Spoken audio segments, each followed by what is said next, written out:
사울이 왕이 되었을 때에 그의 나이는 30살이었다. 그가 이스라엘을 다스린 것은 42해였다. 그는 이스라엘에서 3,000명을 뽑아서 그 가운데서 2,000명은 자기와 함께 믹마스와 베델 산지에 있게 하고 1,000명은 요나단과 함께 베냐민 지파의 땅 기브아로 보내고 나머지 군대는 모두 각자의 집으로 돌려보냈다. 요나단이 게바에 있는 블레셋 사람의 수비대를 치자 블레셋 사람들이 그 소식을 들었다. 사울이 온 나라에 나팔을 불어서 히브리 사람 소집령을 내렸다. 온 이스라엘 백성은 사울이 블레셋 수비대를 쳐서 이스라엘이 블레셋 사람들의 미움을 사게 되었다는 말을 듣고 길갈로 모여와서 사울을 따랐다. 블레셋 사람들도 이스라엘과 싸우려고 모였는데 병거가 3만에다가 기마가 6천이나 되었고 보병은 바닷가의 모래알처럼 많아서 셀 수가 없었다. 블레셋 군대는 베다웬 동쪽 믹마스로 올라와서 진을 쳤다. 이스라엘 사람들은 자기들이 위급하게 되었다는 것과 군대가 포위되었다는 것을 알고는 저마다 굴이나 숲이나 바위 틈이나 구덩이나 웅덩이 속으로 기어들어가 숨었다. 히브리 사람들 가운데서 더러는 요단강을 건너 갓과 길르앗 지역으로 달아났다. 사울은 그대로 길갈에 남아 있었고 그를 따르는 군인들은 모두 떨고 있었다. 사울은 사무엘의 말대로 이랫동안 사무엘을 기다렸으나 그는 길갈로 오지 않았다. 그러자 백성은 사울에게서 떠나 흩어지기 시작하였다. 사울은 사람들을 시켜 번제물과 화목제물을 가지고 오라고 한 다음에 자신이 직접 번제를 올렸다. 사울이 막 번제를 올리고 나자 사무엘이 도착하였다. 사울이 나가 그를 맞으며 인사를 드리니 사무엘이 꾸짖었다. 임금님이 어찌하여 이런 일을 하셨습니까? 사울이 대답하였다. 백성은 나에게서 떠나 흩어지고 제사장께서는 약속한 날짜에 오시지도 않고 블레셋 사람은 믹마스에 모여들고 있었습니다.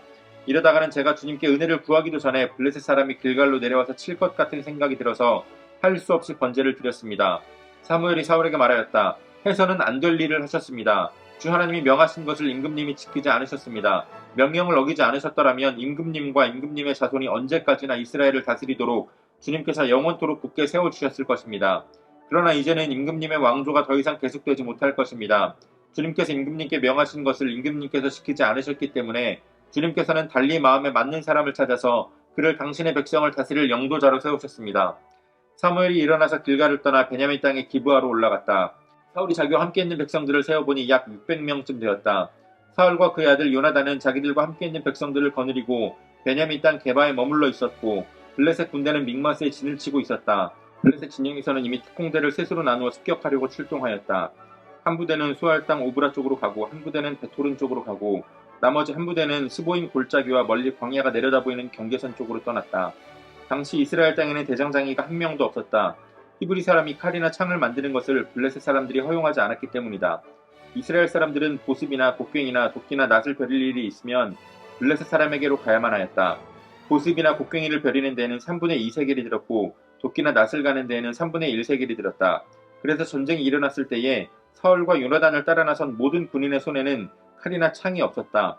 오직 사울과 그의 아들 요나단의 손에만 그런 무기가 있었다. 블레셋 군대의 전초 부대는 이미 믹마스 어귀에 나와 있었다. 아멘. 5월 27일 금요일 오늘의 매일 성경 본문 말씀은 사무엘상 13장 1절로 23절까지의 말씀입니다. 사무엘의 고별사가 끝나고 사울의 본격적인 집권이 시작되었습니다. 오늘의 본문을 개역개정으로 읽으신 분들은 1절의 말씀이 뭔가 어색함을 느끼셨을 텐데요. 13장 1절의 말씀이 성경 번역본에 따라서 상당히 다르게 번역되어 있기 때문입니다. 새번역 성경은 우리가 방금 읽은 대로 사울이 왕이 되었을 때의 그 나이는 30살이었고 이스라엘을 다스린 것은 42해였다라고 번역되어 있는데 개역개정 성경은 사울이 왕이 될 때의 나이는 40세라 그가 이스라엘을 다스린 지 2년에 라고 번역되어 있습니다. 또 공동번역에는 아예 1절이 생략되어 있고 또 현대인의 성경과 흠정역, 킹 제임스 버전은 사울이 1년을 통치하고 2년째라는 표현으로 번역이 되어 있습니다. 사실 히브리어의 원어에 보면 나이에 대한 표현이 없습니다. 그러면 한글 성경은 원본에 없는 숫자를 만들어서 넣은 거냐고 생각하실 수도 있겠지만 그런 것은 아니고 헬라어 번역본 가운데에 70인역의 후대 사본에 나온 것을 그렇게 번역한 것입니다. 그래서 1절의 해석은 일단 사울의 본격적인 집권이 2년차에 접어들었다라고 하는 부분에 주 안점을 두고 읽는 것이 좋습니다. 이스라엘 백성들의 요청대로 왕이 세워졌지만 그들은 아직까지 블레셋의 영향권 아래에 있었습니다.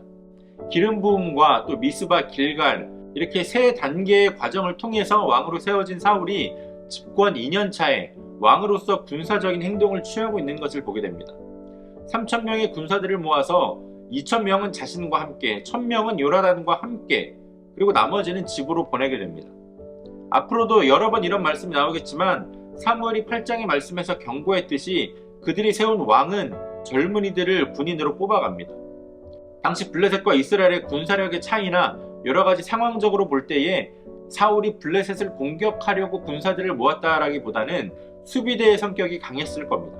철기 시대였던 그 당시에 블레셋이 철기 기술을 독점하고 있었기 때문에 이스라엘의 군인들은 제대로 된 칼과 창도 없었기 때문입니다. 그러나 사울의 아들 요나단이 블레셋의 수비대에 먼저 공격을 가했고 이것은 곧 블레셋과의 전면전으로 확대되게 됩니다. 사울은 길갈로 사람들을 소집하지만 블레셋 군대의 규모를 본 사람들은 두려움에 빠져서 덜어는 숨고 또 덜어는 도망하게 됩니다. 사울은 전쟁을 앞두고 사무엘을 기다렸으나 사무엘이 정한 기간에 오지 않자 직접 하나님께 제사를 드립니다. 제사를 마친 후에 나타난 사무엘이 사울을 책망하지만 그는 자신의 잘못을 합리화하면서 변명을 늘어놓게 됩니다. 백성들은 흩어지고 있고 당신은 정한 기한이 되었는데 오지 않았고 또 블레셋의 군사들은 모여들고 있었다. 이것이 사울의 변명이었습니다. 아주 그럴듯한 변명이었습니다. 왕으로서 무언가 행동을 취해야만 할 것 같은 상황적인 흐름이 있었습니다. 그러나 그가 간구하는 것은 오직 주님만을 두려워하고 주님만을 바라보고 주님만을 의지하라, 주님만을 따르라 라고 했던 사무엘의 경고였습니다. 하나님을 바라보지 못하고 상황을 바라보게 되자 그는 불안해지고 초조해졌습니다. 사울의 변명을 들은 사무엘은 이제 하나님께서 사울의 불순종으로 인해서 이스라엘을 위한 새로운 지도자를 세우셨다라고 선언하면서 떠나게 됩니다. 사울과 요나단은 함께 그들에게 남아있는 백성의 수를 세어보았는데 600명밖에 되지 않았습니다. 제대로 된 무기도 없는 데다가 숫자도 굉장히 적었습니다. 전쟁의 시작에서부터 하나님을 의지할 수밖에 없는 전쟁이었지만 눈앞에 보이는 문제들에 집중하기 시작했을 때에 눈에 보이지 않는 하나님을 더 이상 의지할 수가 없었습니다. 이것은 하나님께 모든 것을 맡기고 아무것도 하지 말라는 말이 아닙니다. 무엇을 하든지 하나님의 뜻이 우선이 되어야 하고 그 뜻대로 행해야 한다는 겁니다. 사무엘서 말씀을 잘 묵상해보면 사무엘은 아주 어릴 때에 엘리 집안의 심판을 선포한 것을 시작으로 굉장히 여러 차례 이스라엘을 향한 하나님의 심판을 선포합니다. 이렇게 하나님의 말씀은 때때로 우리를 책망하기도 하고 우리에게 심판의 말씀을 선포하기도 합니다. 그것이 선지자의 사명이었습니다. 거짓 선지자가 아닌 진짜 선지자는 비록 그것이 듣기 힘든 말일지라도 사람들이 싫어할 만한 말일지라도 선포해야만 했습니다. 그것이 하나님의 말씀이었기 때문입니다. 축복의 말씀만 하나님의 말씀이 아닙니다. 위로의 말씀만 하나님의 말씀이 아닙니다. 하나님의 말씀은 때때로 우리를 책망하시기도 하고 또 우리에게 도전을 주시기도 합니다. 말씀이 우리에게 들려질 때에 시험에 드는 것이 아니라 내 귀에 달콤한 말씀만 골라 듣는 것이 아니라 모든 말씀에 마음의 문을 열고 들어야 합니다. 어떠한 교회 강단에서는 성도들이 듣기에 불편해한다라고 하면서 죄나 심판, 지옥에 대한 말씀들을 전하지 않는다라고 합니다. 그것은 잘못된 것입니다.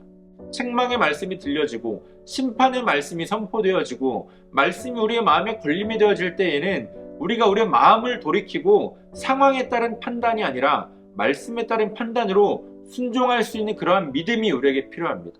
그러한 믿음으로 살아갈 수 있는 저와 여러분들이 되어주시기를 소원합니다.